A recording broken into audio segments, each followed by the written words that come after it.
కొత్తపల్లి కొత్త రుచులకు స్వాగతం. పచ్చి టమాటా పాలకూర. మనలో చాలా మందికి పచ్చి టమాటాలతో పచ్చడిని చేసుకోవచ్చని తెలుసు కానీ పచ్చి టమాటాలతో రుచికరమైన కూరని చేసుకోవచ్చని తెలియదు. ఇది 15-20 నిమిషాలలో చాలా తేలికగా చేసుకోగల కూర. ఈ యూట్యూబ్ వీడియోలో మనం పచ్చి టమాటాలతో రుచికరంగా ఉండే పాలకూరని ఎలా చేసుకోవచ్చో చూద్దాం. పచ్చి టమాటా పాలకూర తయారీకి కావలసిన పదార్థాలు: పచ్చి టమాటాలు 3, ఉల్లిపాయ 1 మీడియం సైజుది, పాలు పావు కప్పు, ఉప్పు రుచికి సరిపడినంత, కారం పావు టీ స్పూను, పసుపు చిటికెడు, ఆవాలు పావు టీ స్పూను, జీలకర్ర పావు టీ స్పూను, నూనె 1 గెరిటెడు, కరివేపాకు 1 రెమ్మ. పచ్చి టమాటా పాలకూరని తయారు చేసే విధానం: ముందుగా పచ్చి టమాటాలని చిన్న ముక్కలుగా కట్ చేసుకోవాలి. ఉల్లిపాయను కూడా చిన్న ముక్కలుగా తరుక్కొని ఉంచుకోవాలి.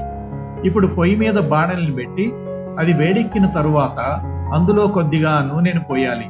నూనె వేడెక్కిన తరువాత అందులో ఆవాలు, జీలకర్ర వేసి అవి చిటపటలాడిన తరువాత ఉల్లి ముక్కల్ని, చిటికెడు పసుపుని, రుచికి సరిపడా ఉప్పును కూడా వేయాలి.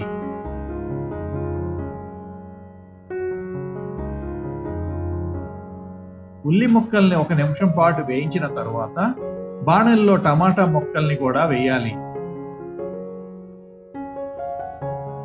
తరువాత టమాటా ముక్కలలో పావు టీ స్పూన్ కారాన్ని వేయాలి.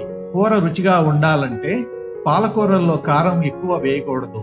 టమాటాలో ఉన్న నీటితోనే టమాటా ముక్కలు, ఉల్లి ముక్కలు మగ్గిపోతాయి కాబట్టి ఇప్పుడు స్టవ్ మంటని సిమ్లో ఉంచి బాణలి మీద మూత పెట్టి కాసేపు మగ్గనివ్వాలి.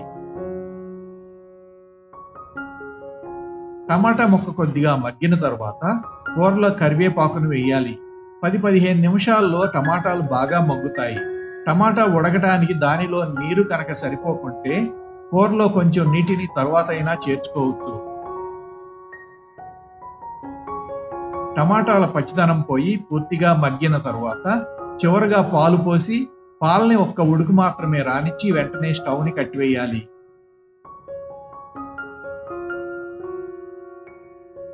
పాలకూరలు చేసుకునేటప్పుడు మనం ఒక్క విషయాన్ని గుర్తుంచుకోవాలి. పాలకూరల్లో పాలు పోసిన తర్వాత 1 నిమిషానికి మించి కూరను ఉడికించకూడదు. పాలకూరల్ని పాలు పోసిన తర్వాత ఎక్కువసేపు ఉడికిస్తే కూరలో పోసిన పాలు విరిగిపోతాయి. అంతే, చక్కటి రుచికరమైన పచ్చి టమాటా పాలకూర తయారు. ఈ పచ్చి టమాటా పాలకూర కేవలం అన్నంలోకి కాకుండా చపాతీలలో కూడా చాలా బాగుంటుంది. మా పచ్చి టమాటా పాలకూర వీడియోని వీక్షించినందుకు ధన్యవాదాలు. మా వంటకం కనుక మీకు నచ్చినట్లయితే ఈ వీడియోకి లైక్ కొట్టి మరిన్ని రుచికరమైన వంటకాల కోసం మా యూట్యూబ్ వంటల ఛానల్ కొత్తపల్లి కొత్త రుచులకు సబ్స్క్రైబ్ చేయండి. మా ఛానల్ అప్డేట్స్ ఎప్పటికప్పుడు మీకు తెలియాలంటే బెల్ బటన్ నొక్కండి. అంతేకాకుండా మీకు తెలిసిన వారికి ఈ వీడియోని షేర్ చేయండి.